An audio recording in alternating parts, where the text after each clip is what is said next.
na ang paglilitis sa pangalawang Pangulo. RMN Networks Special Coverage. Sa patuloy pa ring balita, impeachment court magpapatupad ng exemption sa pagtatanong at cross-examination ng mga testigo. VP Sara Duterte inaantabayan ng pagdating ngayong araw. Kasama mo live mula sa Senado si Radyoman Conde Batak. RMN Live Reports. Magpapatupad ang exemption ng Senate Impeachment Court pagdating sa direct examination o pagtatanong at pag-cross-examine ng testigo. Hiniling ng panel of prosecutors na kung maaari ay hindi lang isa ang magsasagawa ng direct examination sa kanilang testigo o pag-cross-examine sa testigo ng depensa. Sinabi ng Impeachment Court Presiding Officer Cheese Escudero na malinaw ang nasasaad sa Rule 15 ng impeachment rules na isa lang sa prosekusyon at depensa ang maaaring mag-direct at cross-examine ng testigo. Gayunman sinabi ni Escudero na magpapatupad sila ng exemption sa rules ng korte kung kakailanganin. Inalimbawa ni Escudero na sakaling hindi sang-ayon ang panel of prosecutors sa takbo ng pagtatanong ng isa nilang kasamahan sa nakaupong testigo, maaari nila itong palitan ng isa sa kanilang hanay para makuha ang nais nilang testimonya mula sa testigo. Witnesses shall be examined by one person on behalf of the party producing them and then cross-examined by one person on the other side.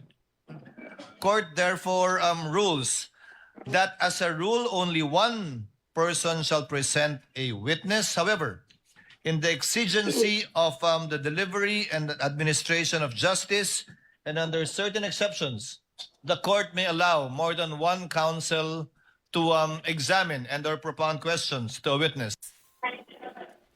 Samantala, dumating na ngayong pasado alas 12 ng tanghali itong si Vice President Sara Duterte at ngayong araw din ang ikalawang araw ng impeachment trial. Naririto na kanina sa Senado ang mga tauhan ng Vice Presidential Security and Protection Group bilang advance party at ilang mga staff ng Office of the Vice President.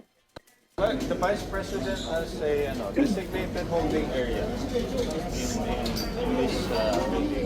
Hindi po sa defense room. May sarili siyang room. Well, it's up to her kung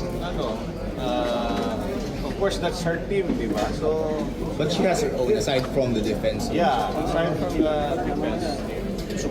defense holding area, she has his own holding area. At kanina naman ay kinumpirma ni Attorney Michael Powa na defense spokesperson itong pagdating ni VP Sara pero hindi para dumalo sa impeachment trial kundi dahil may pulong ang bise sa kanyang defense team. Yes, darating si VP but she's only here to have a meeting with us. No? So she will not be attending the trial. Para lang clear tayo. So may ano oras yung meeting niyo, sir? Bakit hindi siya So mag-observe? she has engagements today. As you know, tuloy-tuloy ang trabaho ni VP. So marami siyang mga engagements. So meron lang kaming scheduled meeting. Today, anong oras po? Kailangan dito yung meeting, sir? Because nandito yung defense and alam mo naman si VP, mas gusto niyang kung saan convenient sa amin. Okay, thank you. Sir, may statement na ba siya? Kumusta yung first day ng performance? Later na lang siguro tayo.